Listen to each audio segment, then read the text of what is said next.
नमस्कार दोस्तों, I am Mohit Sharma. सबसे पहले तो आप सबको बहुत बहुत बधाई कि आप 11th क्लास पास आउट करके और 12th क्लास में आ चुके हैं। 12th क्लास जो कि एक बोर्ड क्लास है, इसमें हम जो आपका बिल्कुल जीरो से आपका सिलेबस स्टार्ट कर रहे हैं और कंप्लीट कोर्स आपको यहाँ पे प्रोवाइड करवाया जाएगा। तो आप डेली बेसिस पे ये क्लास अटेंड करें। आपको जो घर बैठे ये जो सेवा मिल रही है इसका आप लाभ उठाएं। तो सबसे पहले तो आप एक अच्छा सा फ्रेश रजिस्टर एक मोटा सा लेके और दो पेन, एक ब्लू और एक रेड, दो पेन लेके बैठे और आपके पास जो अपनी मैथ्स की दोनों बुक होनी चाहिए। और इसके बाद आपका एक फिक्स मोटो होना चाहिए कि हमको मैथ्स में 100/100 लेके आने। और देखिए, मैथ्स जो है वो इजी सब्जेक्ट है, मैथ्स के बराबर इजी सब्जेक्ट कोई है नहीं यदि आप इसे ध्यान से समझ लो तो। और इसकी गारंटी मैं आपको दे रहा हूं कि आपके मैथ्स में 100/100 आएंगे यदि आप मेरे अकॉर्डिंग चले तो। ठीक है, तो आज से हम आपका जो सिलेबस है वो स्टार्ट कर रहे हैं। इससे पहले की जो क्लास थी उसमें मैंने आपको कंप्लीट जो पैटर्न है वो सारी चीज मैंने आपको समझाई थी। देखिए, आप में से जो कई बच्चे ऐसे हैं जो मेरे व्हाट्सएप ग्रुप पे यदि जुड़ना चाहते हैं तो आप मेरे को अपना व्हाट्सएप नंबर सेंड करें कमेंट बॉक्स में, मैं आपको उसमें ऐड कर दूंगा। इसमें देखिए, आपको इसका एक बेनिफिट और रहेगा कि आपको ई नोट्स जो मेरे हैंड रिटन नोट्स हैं वो हर क्लास के बाद अवेलेबल हुआ करेंगे। तो चलिए हम स्टार्टिंग करते हैं। सबसे पहले जो आपका हम चैप्टर नंबर 3 स्टार्ट करेंगे। देखिए, मैंने आपको पूरे चैप्टर वगैरह की पूरी सारी बात बता दी थी, ठीक है, जो पिछली क्लास हुई थी उसमें। हम सबसे पहले चैप्टर नंबर 3 स्टार्ट इसलिए कर रहे हैं क्योंकि जो चैप्टर नंबर 3 है आपका, जो फर्स्ट चैप्टर है वो है संबंध फलन, चैप्टर नंबर जो सेकंड है वो है प्रतिलोम त्रिकोणमितीय फलन, चैप्टर नंबर 3 है आपका आव्यूह और चैप्टर नंबर 4 है सारणिक। ठीक है, तो हम चैप्टर नंबर 3 इसलिए स्टार्ट कर रहे हैं पहले क्योंकि चैप्टर नंबर 3 आपके लिए बिल्कुल नया है, आपने इससे पहले कहीं नहीं पढ़ा है। ठीक है, पिछली क्लासेस में कहीं नहीं पढ़ा। और चैप्टर फर्स्ट से इसलिए स्टार्ट नहीं कर रहे क्योंकि जो चैप्टर फर्स्ट है वो आपका थ्योरेटिकल सब्जेक्ट है। आप स्टार्टिंग में ही थ्योरी पढ़ोगे थोड़ी बोरिंग आपको लगेगा, इसलिए हम आपको थोड़ा मिर्च मसाला डालने के लिए स्टार्टिंग से ही कुछ नई चीज करवा रहे हैं। वैसे हमको पढ़नी सारी चीज ही है, पढ़ने सारे चैप्टर ही हैं, तो कोई सा भी पढ़ लो। तो हम 3rd चैप्टर से स्टार्ट कर रहे हैं, पहले आपको 3rd करवाएंगे और 3rd से रिलेटेड ही 4th चैप्टर है, क्योंकि मैंने बताया था 3rd और 4th चैप्टर दोनों मिलकर के अलजेब्रा बनाते हैं और दोनों 10 नंबर के चैप्टर हैं। 5 नंबर का ये है और 5 नंबर का 4th है। तो पहले हम 3rd करेंगे, फिर 4th करेंगे, फिर 1st और फिर 2nd। ठीक है, इस तरीके का रहेगा। तो सबसे पहले हम चैप्टर नंबर 3rd स्टार्ट करते हैं। आप अपनी कॉपी पे सबसे पहले तो जो 2 पन्ने हैं स्टार्टिंग के वो छोड़ दीजिए, बिल्कुल आपने फ्रेश रजिस्टर होना ही है अपना। मैं आपको गारंटी दे रहा हूं, आपको कंप्लीट कोर्स प्रोवाइड करवाया जाएगा। फ्रेश रजिस्टर होना ही है। सबसे पहले आपका जो इष्ट देव है उसको याद करते हुए उनका नेम लिखें और उनसे बोलें कि आज से हम जो शुरुआत कर रहे हैं इसमें आप हमारा साथ दें। ठीक है, तो और आप हेडिंग डालें चैप्टर नंबर 3। चैप्टर नंबर 3 का नेम है आव्यूह। अब सबसे पहली बात यह आती है कि आव्यूह कहते किसे हैं, आव्यूह कहते किसे हैं और आव्यूह की आवश्यकता क्यों पड़ी, हम क्या आवश्यकता पड़ी, हमें क्यों पढ़ना पड़ रहा है, क्या जरूरत है इसकी, क्या हम एग्जाम में मार्क्स लाने के लिए पढ़ रहे हैं इसे? नहीं, ऐसा कुछ नहीं है। देखिए, हर चीज का एक यूज होता है। मैंने आपको पहले भी बताया है कि यदि आपने किसी टॉपिक में 3 क्वेश्चन क्लियर कर लिए, व्हाई, व्हाट और हाउ, यदि 3 क्वेश्चन आपने किसी टॉपिक के क्लियर कर लिए तो मैं आपको गारंटी दे रहा हूं कि आप उस टॉपिक को लाइफ टाइम कभी नहीं भूलोगे। और मैं आपको हर टॉपिक में ये तीनों क्वेश्चंस आपके क्लियर करने की कोशिश करूंगा। तो सबसे पहले बात आती है कि आव्यूह कहते किसे हैं, आव्यूह कहते कैसे हैं। जो अवयव हैं उन अवयवों को पंक्ति तथा स्तंभों में व्यवस्थित करने की प्रक्रिया आव्यूह कहलाती है। मैंने क्या बोला? देखिए, मैं सारी चीज यहां पे लिख नहीं सकता, तो मैं जो बोल रहा हूं उसको नोट करते चले, वीडियो पॉज करके आप नोट कर लें या फिर बाद में क्लास के बाद जो मेरे ई नोट्स आपको मिल जाएंगे हैंड रिटन, उनसे भी लिख सकते हैं। तो सबसे पहले आव्यूह क्या होता है कि पंक्ति और अवयवों को पंक्ति और स्तंभों में व्यवस्थित करने की प्रक्रिया आव्यूह कहलाती है। आव्यूह कहलाती है। अब अवयव क्या हो सकते हैं? अवयव कुछ भी हो सकते हैं, जैसे संख्याएं हो सकती हैं, कोई भी चर हो सकता है, या फिर कोई भी फंक्शन हो सकता है। तो अवयवों को पंक्ति और स्तंभों में व्यवस्थित करने की प्रक्रिया आव्यूह कहलाती है। अवयवों को पंक्ति और स्तंभों में व्यवस्थित करने की प्रक्रिया आव्यूह कहलाती है। आव्यूह कहलाती है। तो देखिए, ये तो कहलाती है पंक्ति। पंक्ति बोले तो रो, यानी R1 R2 R3, ये तो पंक्ति कहलाती है। और ये कहलाते हैं स्तंभ, मींस कॉलम, यानी C1 C2 और C3। तो अवयवों को, और ये क्या कहलाते हैं? ये कहलाते हैं सभी अवयव। क्या कहलाते हैं? अवयव कहलाते हैं। तो अवयवों को पंक्ति और स्तंभों में व्यवस्थित करने की प्रक्रिया आव्यूह कहलाती है। ठीक है, ओके।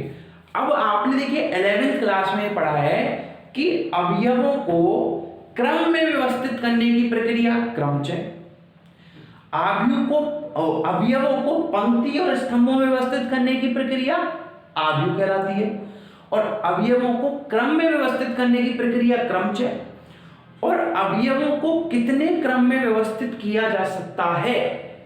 ठीक है, ओके। तो ये क्या कहलाता है? संचय। क्या कहलाता है? संचय, यानी उनके कितने पेयरिंग की जा सकती है, वो संचय। क्रमचय संचय आप 11वीं क्लास में पढ़ चुके हो। और अवयवों में जो प्रोबेबिलिटी यानी संभावना देखी जाती है, ठीक है, व्यवस्थित करने की या चुनने की जो संभावना है, वो क्या कहलाती है? प्रायिकता कहलाती है। ये आप 11वीं क्लास में पढ़ चुके हो। अब क्या पढ़ रहे हैं? आव्यूह। तो अवयवों को पंक्ति और स्तंभों में व्यवस्थित करने की प्रक्रिया आव्यूह कहलाती है। ये बात ठीक है कि भाई ये तो आव्यूह होता है। अब इस आव्यूह की आवश्यकता क्यों पड़ी? क्या जरूरत पड़ गई ऐसी कि भाई आव्यूह की खोज हुई? क्या जरूरत पड़ी इसकी? देखिए, जो गणितज्ञ थे, आपने सुना होगा कि आपने कभी ये नहीं सुना होगा कि गणितज्ञ राम, गणितज्ञ श्याम, गणितज्ञ मोहन, ऐसे नहीं सुना होगा। गणितज्ञ सब फॉरेनर थे। हमारा इंडिया इसलिए ही पिछड़ा हुआ है क्योंकि यहाँ पे ओनली थ्योरी पर ध्यान दिया जाता है। आपको जो बता दिया आपने वो पढ़ लिया। जो फॉरेनर होते हैं वो इन चीजों पे ध्यान देते हैं। इसकी खोज कैसे हुई, इसके पीछे का मैं आपको रीजन बताता हूं कि जो रैखिक समीकरणों का कोई निकाय है, जैसे x + 2y = 7, 3x + 4y = 8 और x + y = 4, ये रैखिक समीकरणों का निकाय है। अब इस रैखिक समीकरणों के निकाय का, रैखिक समीकरणों का निकाय है, कोई भी निकाय हो सकता है। जैसे आप 2 का ले लीजिए, क्योंकि 2 चर हैं तो 2 चरों का ही ले लिया हमने। तो रैखिक समीकरणों का जो निकाय है, इस रैखिक समीकरणों के निकाय का हल ज्ञात करने के लिए जो गणितज्ञ थे वो अनेक विधियां खोज रहे थे। तो उसमें जो सरल से सरल विधि खोजी गई, तो उस सरल से सरल विधि के खोजते खोजते गणितज्ञ किस पे पहुंचे? आव्यूह पे पहुंचे। आव्यूह का निर्माण किया। उन्होंने ये बताया कि यदि ये रैखिक समीकरणों का जो निकाय है, इस निकाय में जो चरों के गुणांक हैं, यदि इनको पंक्ति और स्तंभों में व्यवस्थित कर दें और पंक्ति और स्तंभों में व्यवस्थित करके यदि ये इनका मान ज्ञात करें, तो इजीली इस रैखिक समीकरण का निकाय ज्ञात, इस रैखिक समीकरण का जो हल है वो ज्ञात किया जा सकता है। इस तरीके से आव्यूह की खोज हुई। ठीक है, अब ये जो आव्यूह है, इस आव्यूह का प्रयोग गणित की विभिन्न शाखाओं में किया जाता है, और विभिन्न शाखाओं के अलावा विज्ञान में भी गणित इस आव्यूह का प्रयोग किया जाता है। जैसे जो कंप्यूटर में इलेक्ट्रिक स्प्रेडशीट बनाई जाती है, वो इलेक्ट्रिक स्प्रेडशीट बनाने में भी आव्यूह का प्रयोग किया जाता है, क्योंकि उसमें रो और कॉलम होते हैं, आपने देखा हो। अब इस इलेक्ट्रिक स्प्रेडशीट के माध्यम से ही आपके जो ये वो बजट है या फिर आपके जो कॉमर्स से रिलेटेड जितने भी वर्क हैं वो सारे किए जाते हैं। तो मतलब उन सब में भी आव्यूह का यूज है। ठीक है। और आप ये कह सकते हो कि जो जितनी भी भौतिक जो कुछ भौतिक राशियां हैं, जैसे घूर्णन है, ठीक है, समतल द्वारा परावर्तन है, ठीक है, तो आदि इन भौतिक राशियों को गणितीय रूप में यदि प्रदर्शित करना हो तो उनको प्रदर्शित भी किसके द्वारा किया जाता है, इस आव्यूह के द्वारा ही किया जाता है। इसके अलावा आव्यूह का प्रयोग आनुवांशिकी में भी है, ठीक है, ओके, रसायन विज्ञान, भौतिक विज्ञान, जीव विज्ञान, ठीक है, इन सारी, और जो क्रोमेटोग्राफी एक टेक्निक होती है उसमें भी आव्यूह का प्रयोग किया जाता है। तो इस प्रकार आव्यूह गणित का एक ऐसा साधन है जिसका प्रयोग अनेक शाखाओं में किया जाता है, ठीक है, ओके। तो इस प्रकार से ये जो आव्यूह है, इस आव्यूह के बारे में अपन को इस चैप्टर में पढ़ना है, और ये टोटल 5 मार्क्स का चैप्टर है। सबसे पहले अपन आव्यूह के बारे में पढ़ेंगे, फिर आव्यूह के प्रकार पढ़ेंगे, ठीक है, फिर आव्यूह पर संक्रिया देखेंगे, आव्यूह के गुणधर्म देखेंगे, ठीक है, फिर सममित विषम सममित आव्यूह देखेंगे, आव्यूह का परिवृत्त देखेंगे, ठीक है, ऐसे बहुत सारे टॉपिक्स देखेंगे और अपने जो 5 मार्क्स हैं उनको कंप्लीट करेंगे। तो मैंने आव्यूह की आपको डेफिनेशन क्या बताई कि अवयवों को पंक्ति और स्तंभों में व्यवस्थित करने की प्रक्रिया क्या कहलाती है, आव्यूह कहलाती है। अब दूसरी चीज,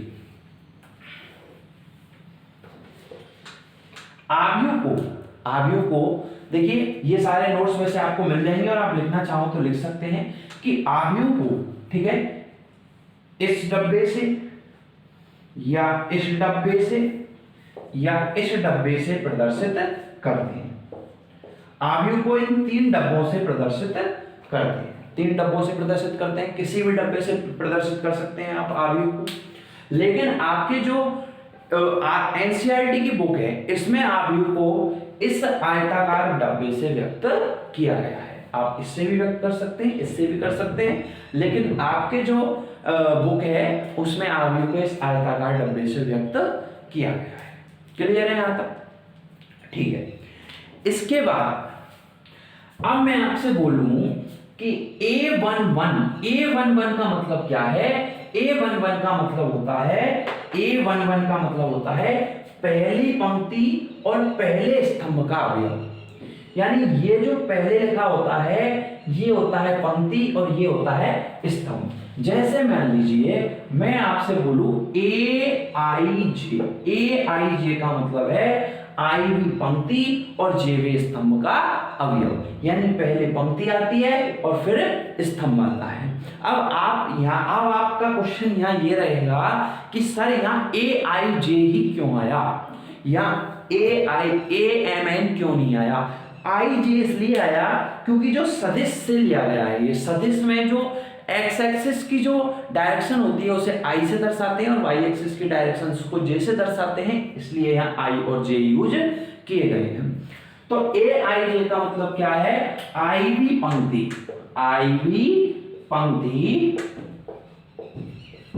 व जेवे स्तंभ का अवयव। आईवी पंक्ति और जेवे स्तंभ का अवयव, ये होता है AIJ का मीन। अब मैं आपसे बोलूं A22 का मतलब क्या है? दूसरी पंक्ति और दूसरे स्तंभ का अवयव, दूसरी पंक्ति और दूसरे स्तंभ का अवयव। ठीक है। मैं आपसे बोलूं A23 का मतलब क्या है? दूसरी पंक्ति और तीसरे स्तंभ का अवयव। ठीक है। मैं आपसे बोलूं A33 मतलब तीसरी पंक्ति और तीसरे स्तंभ का अवयव। यहां तक कोई प्रॉब्लम नहीं होनी चाहिए आपको। इस तरीके से आप इजीली फाइंड कर सकते हैं। ठीक है, ओके। अब नेक्स्ट आगे चलते हैं।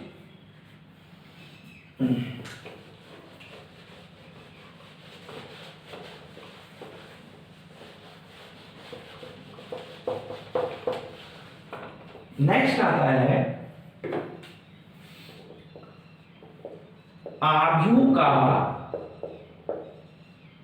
आव्यूह की कोटि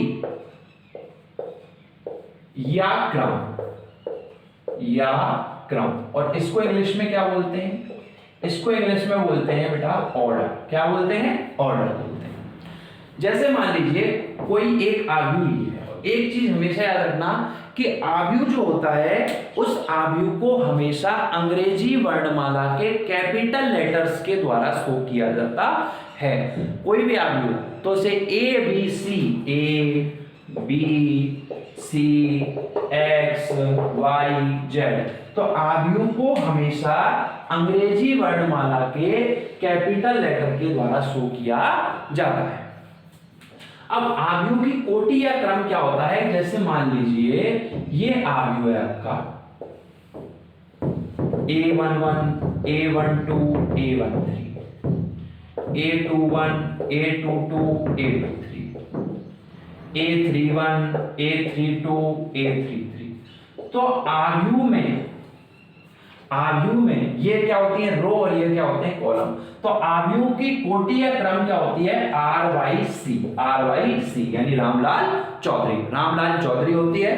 तो आपसे पूछे कि भाई आव्यूह की कोटि या क्रम क्या होता है, रामलाल चौधरी यानी RYC। अब एक चीज आपको याद रखना है कि इसको आप गुणा नहीं बोलोगे, इसको आप बाई बोलोगे। RYC, R बोले तो रो और रो यानी पंक्तियों की संख्या, और सी बोले तो स्तंभों की संख्या। अब जैसे यह आव्यूह है, इस आव्यूह की आपको कोटि निकालनी है, तो R बोले तो पंक्तियों की संख्या, पंक्ति कितनी है 3, पंक्ति कितनी है 3, बाई मल्टीप्लाई, गुणा नहीं बोलोगे बाई बोलोगे, और स्तंभों की संख्या C, स्तंभ कितने हैं 3। तो आपसे पूछे कि इस आव्यूह का कोटि या क्रम मींस ऑर्डर कितना है, तो आप बोलोगे कि ये 3/3 का आव्यूह है, यानी इसमें 3 पंक्ति और 3 स्तंभ है, तो 3/3 का आव्यूह है। और किसी भी आव्यूह में उसकी जो कोटि लिखी जाती है वो यहाँ पे लिखी जाती है, तो ये क्या हो गया 3/3 का आव्यूह हो गया रामलाल चौधरी। देखिए आपने जो देखा होगा कि हम बोलते हैं कि ये प्लॉट 30/40 का है, ये प्लॉट 40/60 का, तो वहां बाई बोला जाता है। उसी प्रकार यहाँ भी इस मल्टीप्लाई को गुणा नहीं बोल के बाई बोलते हैं। तो आव्यूह की कोटि या क्रम क्या होता है RYC रामलाल चौधरी, R क्या होता है पंक्तियों की संख्या, और C क्या होता है स्तंभों की संख्या। यहां तक कोई प्रॉब्लम नहीं है। फिर इसके बाद अगला है आव्यूह में अवयवों की संख्या। आव्यूह में अवयवों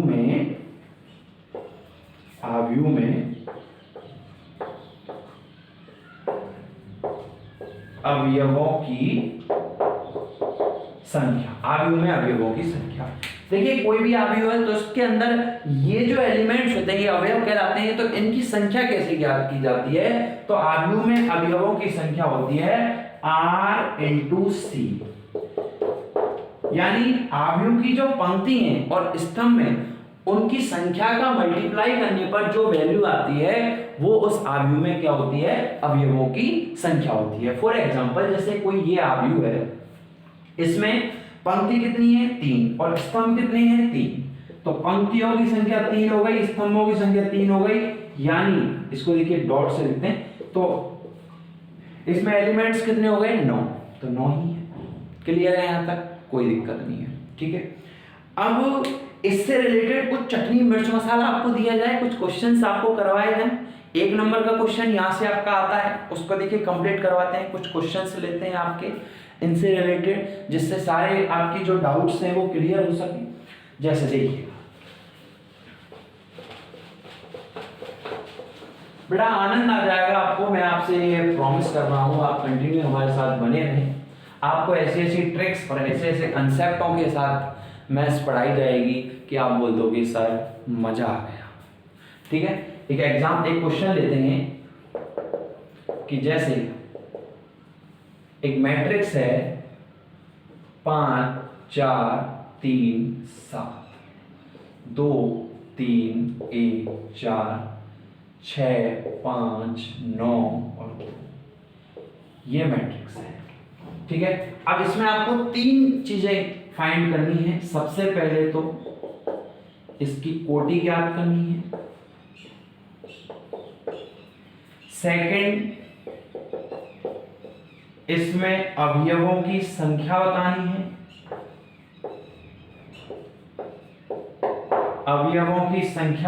है, और थर्ड आपको बताना है A22 प्लस A33। तो कोटि देखिए कोटि क्या होती है, मैंने आपको बताया था। देखिए क्वेश्चन को, 1 नंबर का क्वेश्चन आता है ये आव्यूह की कोटि बतानी है। तो कोटि क्या होती है कि सबसे पहले तो इसमें पंक्ति कितनी है, 3, और स्तंभ कितने हैं, 4।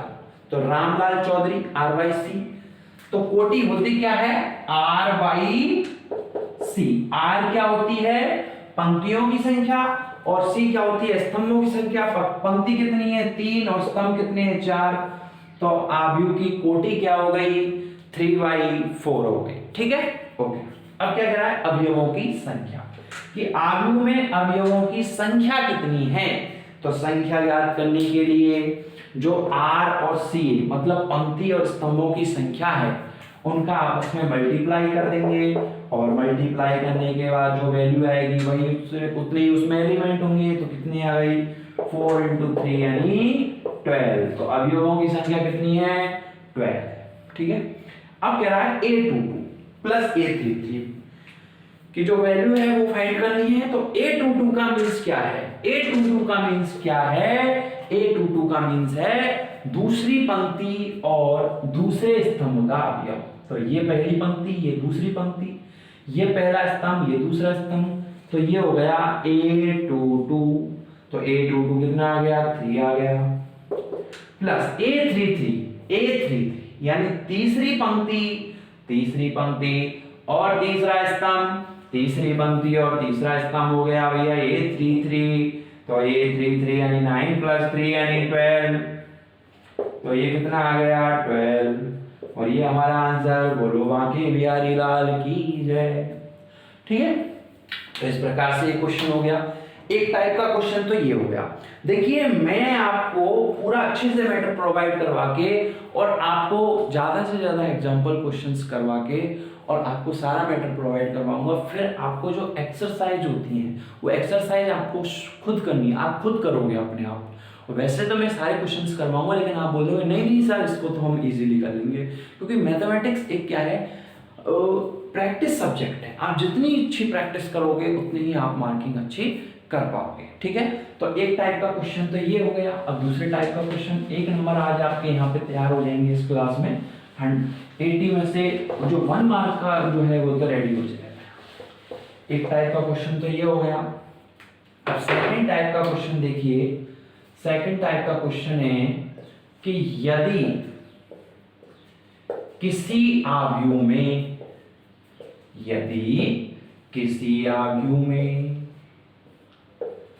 अवयवों की संख्या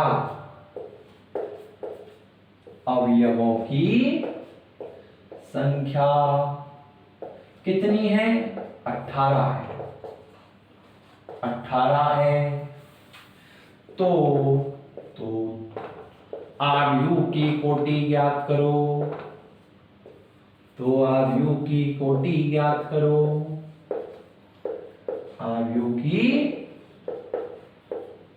ज्ञात करो।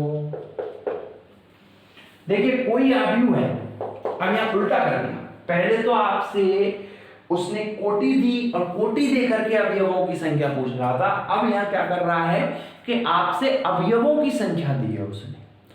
कोई आव्यूह है, उसमें अवयवों की संख्या दी हुई है, तो उसकी जो कोटि है वो क्या क्या हो सकती है वो आपसे पूछ रहा है। तो कोटि होती क्या है, R/C रामलाल चौधरी। R होती है पंक्तियों की संख्या और C क्या होती है, स्तंभों की संख्या। अब हम ऐसी वैल्यूज देखेंगे कि जिनका मल्टीप्लाई करने पर कितना आता है, 18 आता है। तो देखिए 18 का 1 से गुणा करें तो 18 आएगा, 1 का 18 से गुणा करें तो 18 आएगा। तो 18/1 और 1/18 क्या सेम है, क्या नहीं।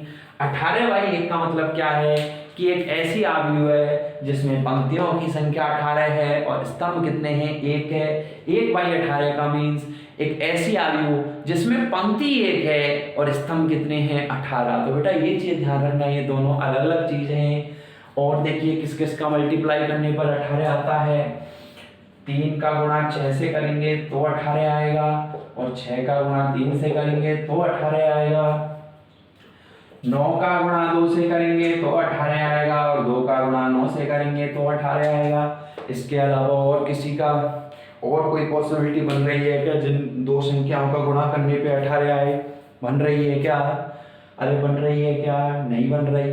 तो ये इसकी क्या हो गई? संभावित कोटि हो गई। मतलब इस यदि कोई अवयव है उसमें अवयवों की संख्या 18 है तो वो इतने बाई इतने का अवयव बन सकता है। ठीक है, ये आपके सेकंड टाइप का क्वेश्चन हो गया। इसके बाद थर्ड टाइप का क्वेश्चन देखिएगा आप।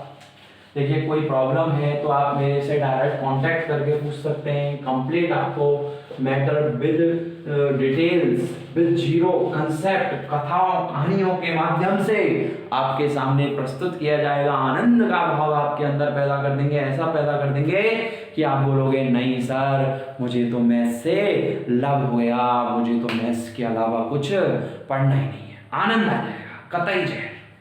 बोलिए बांके बिहारी लाल की। देखिए बेटा मेरे चुन्नू मुन्नू, आगे का क्वेश्चन देखिएगा थर्ड टाइप का कि यदि AIG बराबर I² प्लस J², ठीक है। क्वेश्चन है यदि AIJ, हाँ, तो 2/3 क्रम की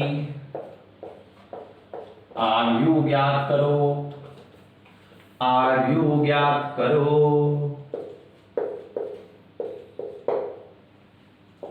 आंसर क्या कह रहा है? एक 2/3 क्रम की आयु हमको ज्ञात करनी है और उसका एक जो व्यापक पद है, व्यापक अवयव है AIJ बराबर I² प्लस J² दिया हुआ है। ठीक है, अब 2/3 क्रम की आयु ज्ञात करनी है तो इस आयु में पंक्तियों की संख्या कितनी होगी? 2 और स्तंभों की संख्या 3। तो सबसे पहले तो इसको बना लो। पंक्तियों की संख्या 2 A11 और स्तंभों की संख्या 3 A12 A13 A21 A22 A23। तो पंक्तियों की संख्या तो 2, स्तंभों की संख्या 3।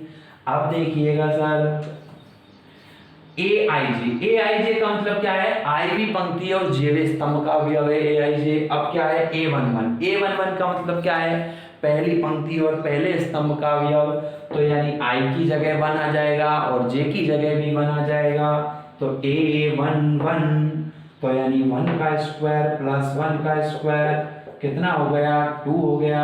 आप क्या निकालेंगे? A12 यानी I की जगह 1 और J की जगह 1, I की जगह 1 और J की जगह 2, सॉरी I की जगह 1। तो यानी 1 का स्क्वायर और J की जगह 2, 2 का स्क्वायर तो 1 का स्क्वायर 1 और 2 का स्क्वायर 4 यानी 5। A13 यानी I की जगह 1 का स्क्वायर और J की जगह 3 का स्क्वायर, 1 का स्क्वायर 1, 3 का स्क्वायर 9 तो 10। इसके बाद A21 यानी दूसरी पंक्ति और पहले स्तंभ का अवयव। तो I की जगह 2 यानी 2 का स्क्वायर और J की जगह 1 यानी 1 का स्क्वायर तो 2 का स्क्वायर 4 और 1 का स्क्वायर 1 यानी 5। A21 5 हो गया। A22 का मतलब दूसरी पंक्ति और दूसरे स्तंभ का अवयव यानी 2 का स्क्वायर प्लस 2 का स्क्वायर यानी 2 का स्क्वायर 4 और 2 का स्क्वायर 4 यानी क्या हो गया? 8 हो गया। और A23 यानी दूसरी पंक्ति और तीसरा स्तंभ तो I की जगह 2 का स्क्वायर और J की जगह 3 का स्क्वायर यानी 4 प्लस 9 यानी 30। ये सारी वैल्यू फाइंड हो गई, इनको यहाँ रिप्लेस कर दो। A11 आया है 2, A12 5, A13 10, A21 5, A22 8 और A23 30। तो यही हमें ज्ञात करना था 2/3 क्रम का आयु। ठीक है, इस प्रकार से आपकी जो बुक की एक्सरसाइज है 3.1 वो कंप्लीट हो गई है। आप इजीली 3.1 को कंप्लीट कर सकते हो। वैसे तो मैं क्वेश्चन सारे आपको करवाऊंगा लेकिन ज़्यादा से ज़्यादा प्रैक्टिस आपको करनी है क्योंकि नंबर 100/100 किसको ठोकने हैं? मेरे हर रसगुल्ले को ठोकने हैं। ठीक है, तो तब तक के लिए आप प्लीज़ ज़्यादा से ज़्यादा इस वीडियो को शेयर कीजिए, बच्चों को बोलिए जो 11th पास आउट हो गए हैं कि आपके लिए टारगेट बैच स्टार्ट हो चुका है, आप उसको ज्वाइन करिए और उसका लाभ लीजिए। और आज आपने 1 नंबर तो तैयार कर लिया, 80 में से 1 नंबर का क्वेश्चन आपने तैयार कर लिया। आप सब जो आपकी एक्सरसाइज 3.1 है उसको करने की कोशिश करें, कोई प्रॉब्लम आए तो मेरे को बताएं, और ज़्यादा से ज़्यादा वीडियो को लाइक कीजिए, शेयर कीजिए, चैनल को सब्सक्राइब कीजिए। Thank you so much. बोलो बांके बिहारी लाल की जय।